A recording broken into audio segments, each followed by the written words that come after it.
This looks like a retro game, but it's actually fully 3D, and getting it to feel right was much harder than it actually looks. If you want direct feedback on your animation and help fixing issues like weight, timing, and posing, I offer one-on-one sessions, link in the description. So I'm starting off obviously with posing the main starting pose. This usually takes the longest as my character's going to be in this pose for a while. So obviously like posing the body, you can see over there I'm quickly putting some of the controllers. In the early stages you want to create selection sets.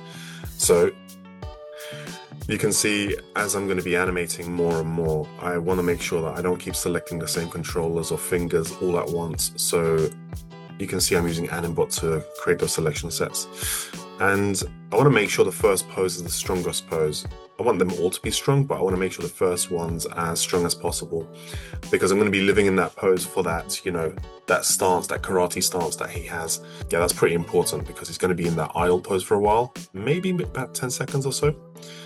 And while you guys are seeing me do the time lapse over here, well, seeing me animate while there's a time lapse, you can see in the background I have a reference of the animation that I want to animate in the retro style. So I've gone online on YouTube, found a cool little combo that someone's done, a gamer, and I've kind of edited the animation, or like the fight of the game, the sections that I like. The first one being Ryu just standing, getting ready to fight, and then I wanted something quick and powerful where he jumps, punches, and then finishes off with a combo. But yeah, so I got that set up, and now you can see once I've got my pose in there, I'm just focusing on the up and down of the character. So mainly on the body, TY, up and down. And now you can see me on screen right, I'm putting the overlap for the clothes. So I'm not just animating the body, I'm also animating the top part of his clothing, the bottom part of his clothing as well, to add some nice overlap. I realized that when I was animating this, the more and more I looked into the 2D animation, gaming style animation in the background for the reference, the more I noticed that there were more details that I didn't initially see. So it just forced me to put more and more and more information. So even though it's in 2D, it's in a retro style, it's not a couple poses, there's a lot happening. So there's more to a retro style animation than meets the eye once you start to get into frame by frame to see what's happening. So now you're seeing me go past the idle pose just before he attacks, and I'm going into the whole anticipation where he gets into that kind of very martial arts pose. I would call it like the anticipation before he starts attacking. So, and if you see me flicking back and forward, that's me trying to see those small movements in the reference. Every time I'm flicking backwards and forwards, it's the two controls that I'm using. I'll put it in the video now. You should see. I'm using those buttons to flick between the reference back and forward, so I can make those small adjustments on the legs or the body. Because sometimes we're holding a pose for a couple frames, the whole body's moving, and then sometimes the whole body stops and only a section of the hands or the head moves, which I wouldn't say it gives it that clicky stepped feel. It's a very unique retro style, old school 2D games animation. It's a very unique feel. It's not a straight ahead stepped feeling. So, and sometimes you'll be holding a pose, which you'll see a little bit later on. You'll be holding a pose in mid-air and the whole body will be moving without the body rotating or in motion. So it's just a translation of the whole body. Oh, cool. So over here, I wanted to, when I finished my animation, I wanted to have a retro style background. So I found this, I created this Ottoman, Turkish background because, Street Fighter characters travel across the world and it's nice to have different backgrounds. And I thought, hey, why not? And that was just that section, just to see if it will work, how it would look. And now I'm working in the section where he's jumping up. And as you can see, when the character is jumping up in mid-air, I'm going from like the top part of the body all the way down, and this is the section where the character holds the pose but it's just translating, and I'm trying to make sure I get those. The spacing seems a bit jerky sometimes. Usually we have like an ease in to ease out, something gradually moves, the spacing gets bigger so it feels like the motion's increasing. But what I realized with this Street Fighter 2D style is when the character's in mid-air, sometimes he or she will hold a pose for 3-4 frames, the spacing will be really big and then it'll slow down and it'll increase again. So that was very interesting, and you know, it taught me a lot as well, just studying that. So now we're doing or I'm doing the rotation in mid-air. You can see I'm even making sure I go for the headband. Like, this is one of the most common issues I see. It looks fine at first, but then something feels off. I go through their animation and show them exactly what to fix. I've had students improve very quickly once they see things very clearly. To find out more about my workshops or one-on-one feedback sessions, join the Discord channel. You can find it on the homepage. Click over here and just click on the Discord channel link. Send me a link, you can join the channel and you can communicate with me over there, or you can reach out to me by email, 11roninworkshop@gmail.com. And yeah, just let me know if you have any questions. So if you want help like that on your own work, you can check out the link below. Add those nice overlaps. So I'm not leaving stuff, for example, I'm not doing a whole rotation on the body and saying, oh, I'll come back to the legs, or I'll come back to the hair or the headband afterwards. I'm trying to make sure I capture the whole essence of the pose there and then, because I would need to come back to it afterwards anyway, so why not do it now? And once I do that pose, it helps me get the following pose closer than I would have if I had just left the poses before. So for example, now if I'm doing this pose now, I'm doing the spacing based on the previous one, how much the character moves forward, how much he rotates. Now if I don't go all the way and get the pose as close as I can, it's going to have a knock-on effect on the poses afterwards. That's how you kind of like fade away and move away from the reference sometimes. So it's good to get as much as you can, guys.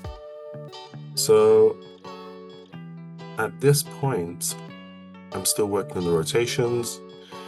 You can see, like, try to get the hip rotations in there. So you can rotate the whole body, guys, but rotating the hips can really help with the pose as well. So I think over here, I'm just having a little play. It's always good to play and do a play blast just to see where you're at and how things look. So don't just like go straight ahead and animate the whole thing. Just do check your work. Now it's the section where he's going for the final combo. Yeah. And you can see I'm looking at screen left for the poses, but actually I'm animating in perspective. I'm making sure in like what might look good from a side view might be quite off. So you want to make sure that your character feels grounded in reality and the weight and physics make sense in perspective. So when you combine the two, you know, on the left, it looks good on camera, and on the right, it looks good in wall space. Those two kind of complement one another. So whenever something is not good in wall space, but looks okay in the camera view, which is on the left, something will feel slightly off, even though we can't pinpoint it, but yeah.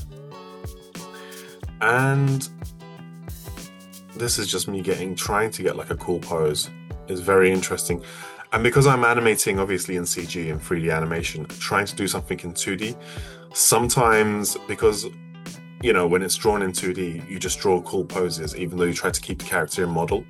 However, in 3D, it's a bit more complicated. You try to get the anatomy correct. You can't cheat as much because the geometry starts breaking. So that was a challenging part of this. So there was a numerous amounts of challenges. So trying to get it to look right, trying to get the timing, which is super, super tricky and challenging. But once you get over those hurdles, I start to build some more confidence at this point. I'm like, I can do this. But yeah, it was fun. It was really cool. I really enjoyed this.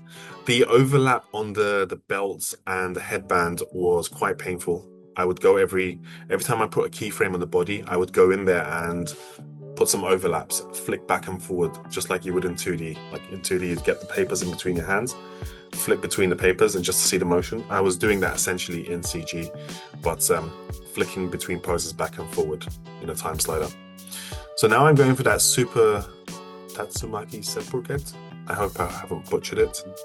That spinning kick Ryu does, just to finish off the character.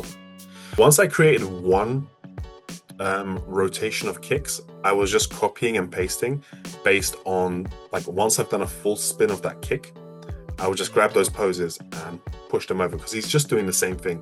I just needed to readjust the timing because there's no point recreating a pose that you want identical to the previous time you did it. So yeah, I am cheating the headband here a little bit. So on camera it looks kind of okay-ish, but if you look in perspective, I'm having to break it to get the shapes I want. Look, over there it's actually like not even connected to his head. But that's the limitations I had with a CG rig, which is fine. You want to get as close as you can, and then if you need to go beyond that, you can break. So now I've done the animation and created a playblast, procreate, and I want to do those nice little effects. So over here, there you go. Let me just pause that for a second. Because I'm big on anime, if you guys know my channel, you know I'm a big anime guy. So what I wanted to add that wasn't in the reference over here was, I wanted to add this impact frame, which there's no impact frames. And let's see, there we go. So I was adding an impact frame, which is just, you know, having fun with it. It just gives it that dynamic feel. So I added that in Procreate, just in 2D drawing. And then I've gone in there frame by frame and just tried to recreate those the effects, the 2D effects that Ryu's doing every time he punches the opponent. This was really fun.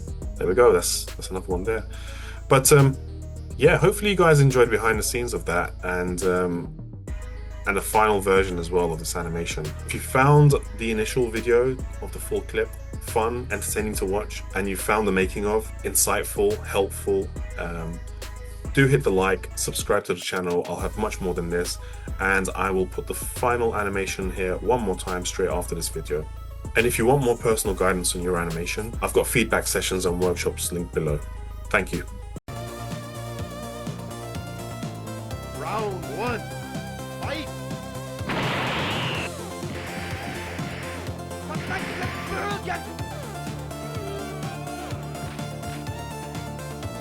Perfect.